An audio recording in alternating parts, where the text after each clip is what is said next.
What is happening, ladies and gentlemen? My name is Ty behind the camera, and sitting before us is the 2024 Audi RS3.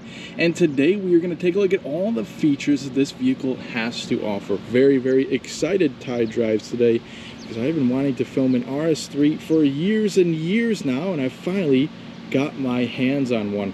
Now throughout this video we're going to be taking a look at all the features on the exterior. We'll then pop the hood, see what powers the RS3.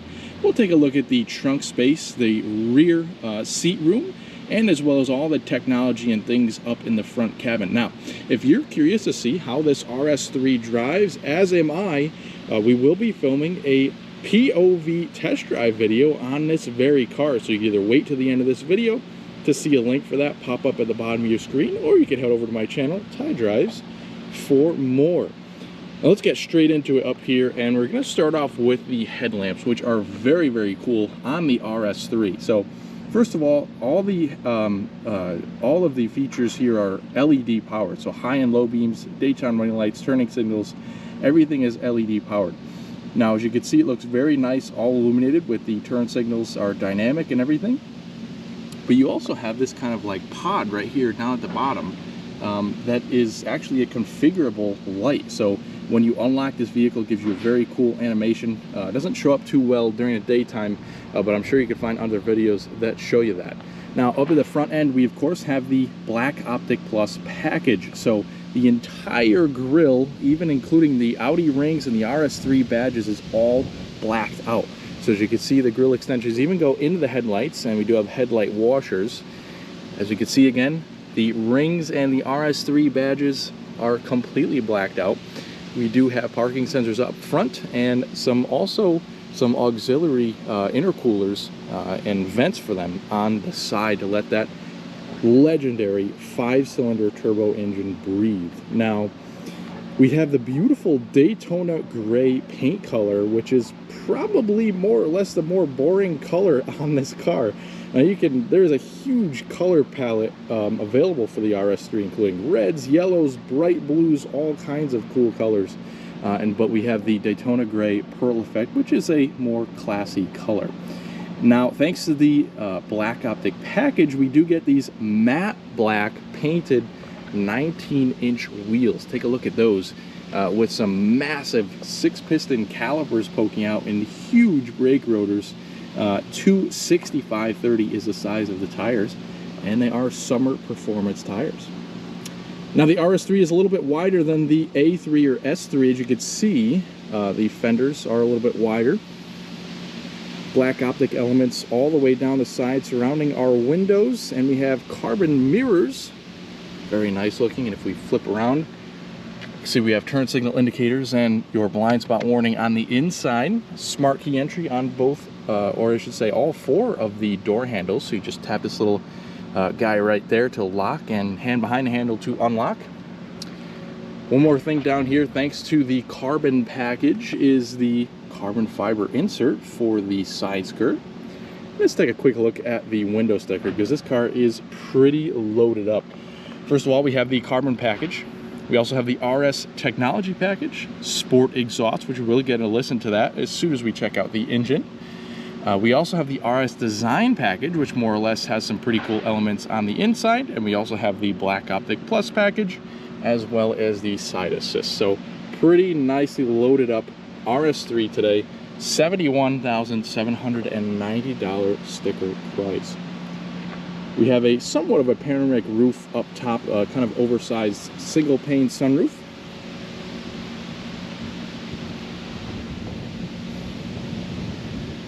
And wrapping around back, we do have parking sensors back here, and the same pretty cool LED lights for the back. So of course we have the dynamic turn signals. Everything is LED, so tail lights, turn signals, and brake lights. One more addition to the carbon package is this beautiful carbon fiber lip spoiler. Looks very, very nice and integrates nicely into the body lines. And we also have the blacked out Audi rings, blacked out RS3 badging, and some more glossy black trim back here. And surrounding our massive oval exhaust tips, dual mode exhaust in this car. And I forgot to mention too, this also has and adjustable suspension, so adjustable dampers on this vehicle. You have our reverse camera and your trunk release. And before we go any further, I'd like to give a huge thanks out to the people at Valenti Audi. They were nice enough to take this car off the showroom floor for me to spend a little bit of time with it. So huge thanks to them. Definitely, if you're in the market for any Audi, new or used, make sure you hit them up. They're in Watertown, Connecticut. Now, what do you guys think of the styling on the RS3? I personally think it looks awesome. It's a little bit wider, as I said before, than the A3 S3, and with these matte black wheels, it looks really, really sharp. Now, under the hood of the RS3, we find the character, the beating heart of this car, and what a character this engine is. It's a 2.5 liter turbocharged 5-cylinder.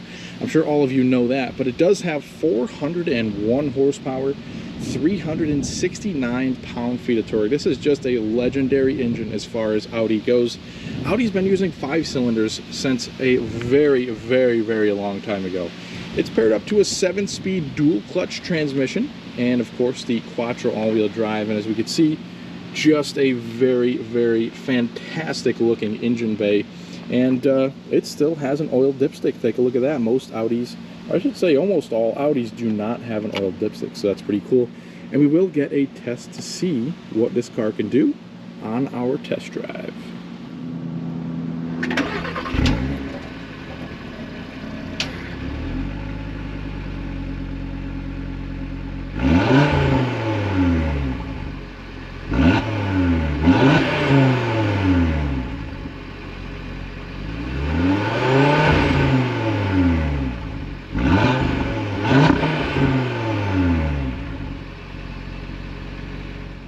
Now that we're towards the back of the vehicle, we'll take a quick gander at the trunk. Now, when you pop it open, it actually opens all the way for you, thanks to some springs in there. And there is a pretty decent amount of space given the size of this vehicle. You have a nice wide opening and long opening too, to get some larger things in there. Speaking of larger things, you can actually fold the rear seats down at a 40-20-40 split. We have LED illumination back here and even some grocery bag hangers. So this will be a pretty cool grocery getter rather. We do have tie downs in each corner of the trunk too, and a little storage container with a 12-volt power outlet to this side. And underneath, we could see that the cargo floor does clip up on the top of the kind of trunk lip there, which is pretty cool. We have our battery back here for better weight distribution, tire inflation kit, and a little bit of storage towards the back too. So if you have some things you have to hide, you can definitely put it underneath the cargo floor. And once you're done back here, you've got a little handle right here which you can close the trunk right on down. And that's it. All right, and our first glance at the interior is going to be with the rear seats. Let's save the best for last, which is the front seats, of course. Now let's take a look at materials back here. Now we do have hard-to-the-touch plastics on pretty much throughout the door, so at the bottom, at the top, but there is some nice trim. You can see we have some metalwork leading into our door handle with some ambient lighting. We do have Alcantara accents here and soft armrests here with some red stitching. This does have the red accent interior, which is pretty cool. And we also have the RS technology package, which includes the 15-speaker Bang & Olufsen sound system. Where they put 15 speakers in this small car is beyond me, but it does have it. We do have a little bit of storage down here too, and take a look at these seats. Wow, what a gorgeous pattern for the stitching. It's got extremely smooth leather, and our seat belts are pretty cool too. Now, if you wanted to fold down the rear seats, all you need to do is locate the handle next to the headrest, and that'll fold them right on down flat. So if you have any larger pieces of cargo, you can get them in and out pretty easy. And we also have a pass-through right here, which you can fold down, plus a center armrest.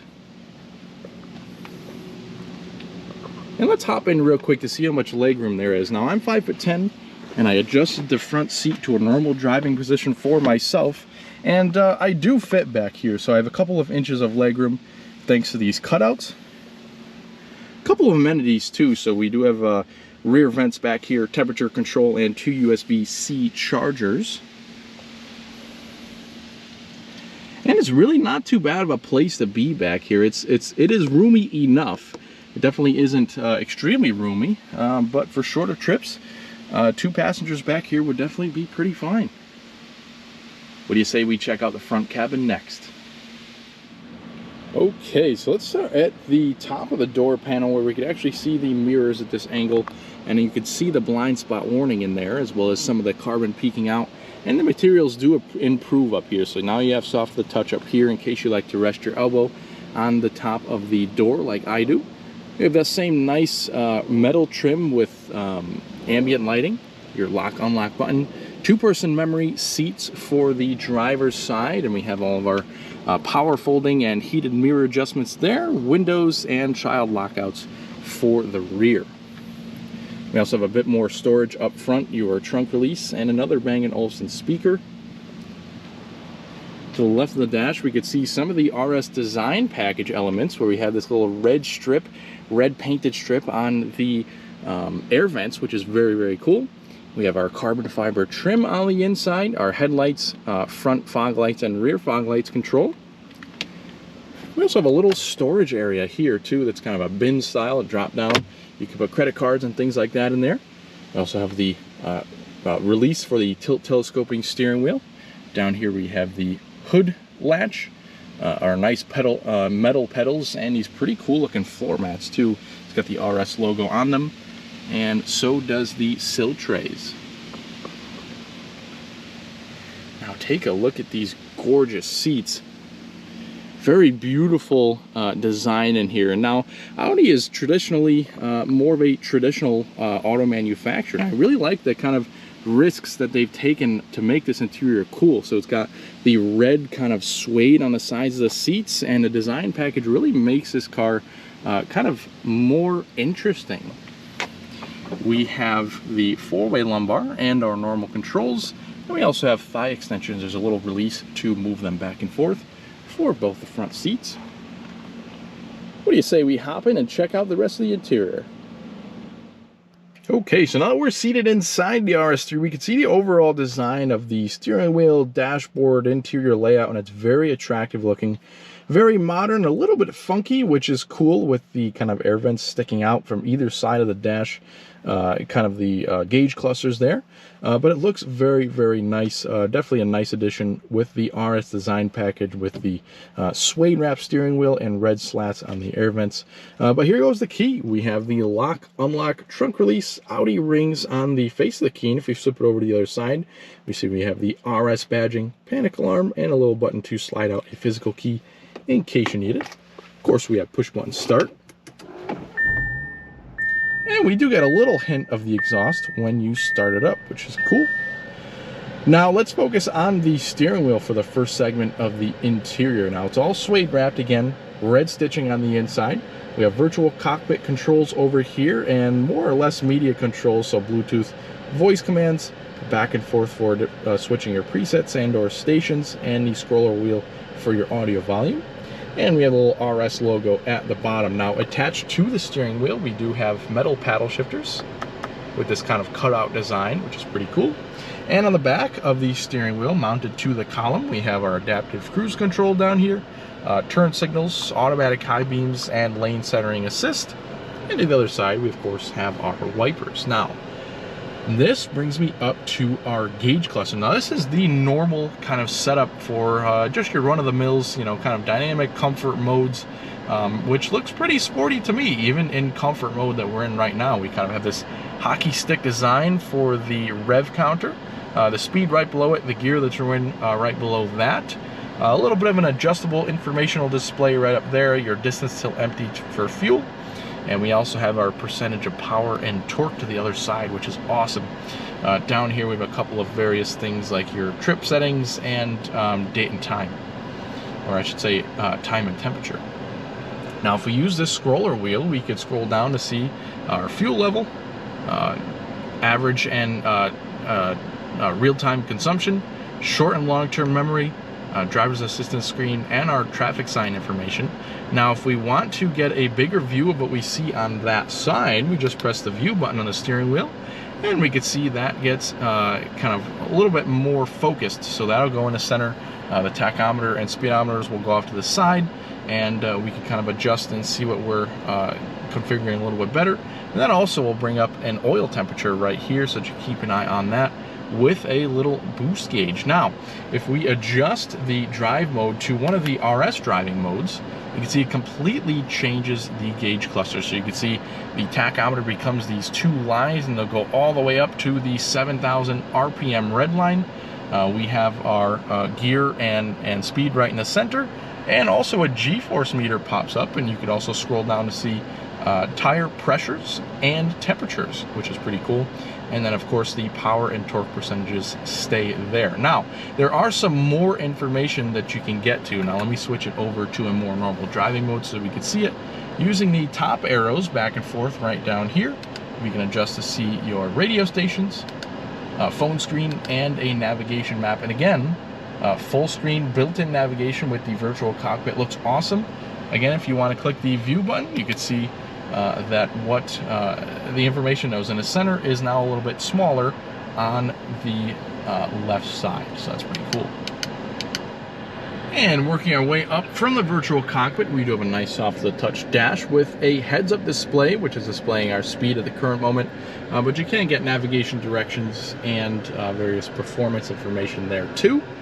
And let's take a quick overview of the touchscreen, so the Audi MMI screen. Now this is kind of your home screen per se, where we have our audio, phone, and navigation right here.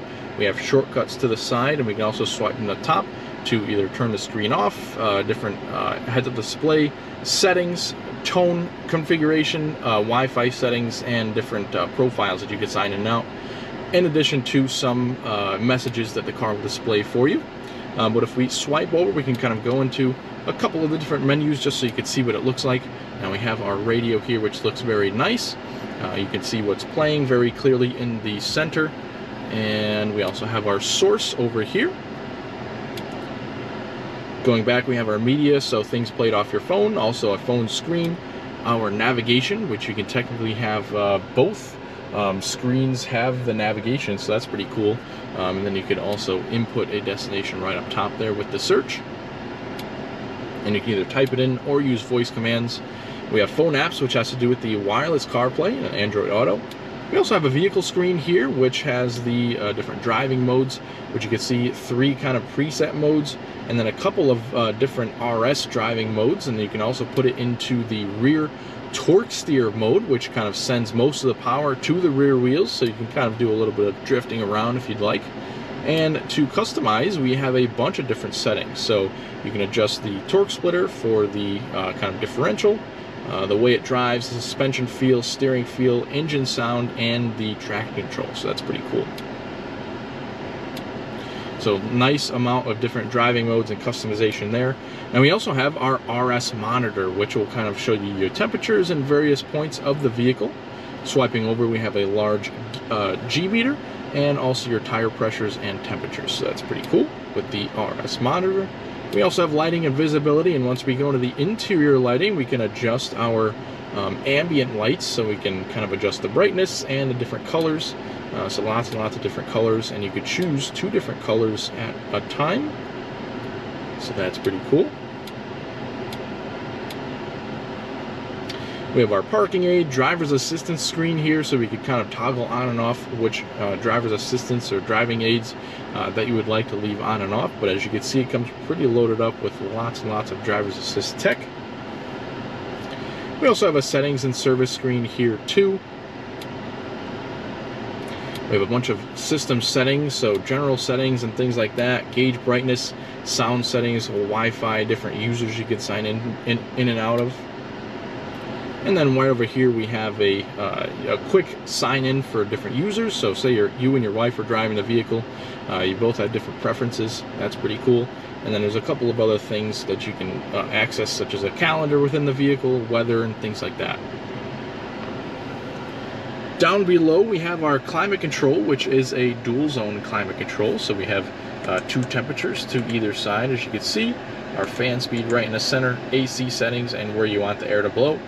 Now it is automatic, you can sync them up. We have defrosters over here and our heated seats to either side.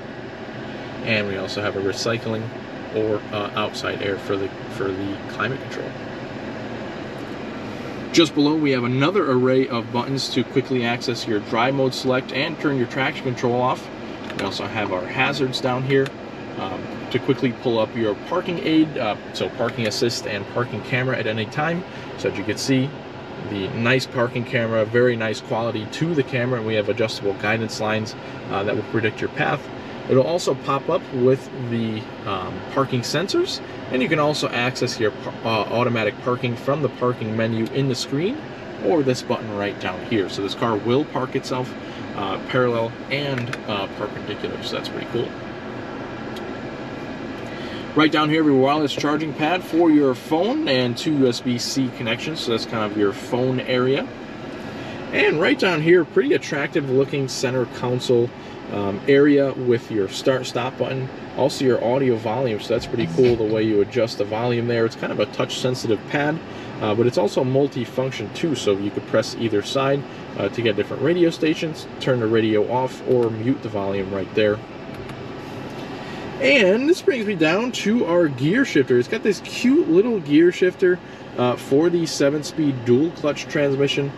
We can put it down into drive like so, and once we're into drive, we can bump it down once more to put the transmission into a sport driving mode. All the way up is for reverse, and the little P is for park. Nice glossy black area down here. Just in back of the glossy black area, we have our electronic parking brake, a 12-volt power outlet, little storage tray maybe for some loose change, and your cup holders. Nice little center console cover, and you can open that up and have a bit of storage maybe for your sunglasses or something like that. And it is also height adjustable, so if you want to heighten it up a little bit, you can certainly do that. Now the passenger side is equally as attractive as the driver's side, because you have this kind of shelf of carbon fiber with the Quattro emblem and those red slats. It really kind of breaks up the interior really nicely. Kind of the red slats with the red stitching and red accents on both the outside and the inside of this vehicle. Now the glove box is lockable. It's all felt line and has plenty of space in there. It's illuminated, has a little business card holder and coin holders in there too, so pretty cool glove box in this car. And just gorgeous seats with all this stitching and kind of suede accents on the side with the RS logo embossed. Just a very, very cool interior for this vehicle. Now on our visors, we do have mirrors and lights. Up here we have some tap illumination. We also have controls for your sunroof, which is a pretty big sunroof. So you can open the shade there and then either tilt or slide the sunroof back. We have some more lighting controls and SOS and service buttons there too, so roadside and stuff like that. And one more thing to mention before we go on our test drive, make sure you click that link for that video, is our frameless auto dimming mirror with compass and garage door opener, so that's pretty cool. Overall, lots and lots of features on this RS3, but I am super excited to get this thing out on the road, so make sure you join us right down here for that test drive video. I thank each and every one of you for watching, and I hope you stick with us here at Tide Drives for more videos just like this one.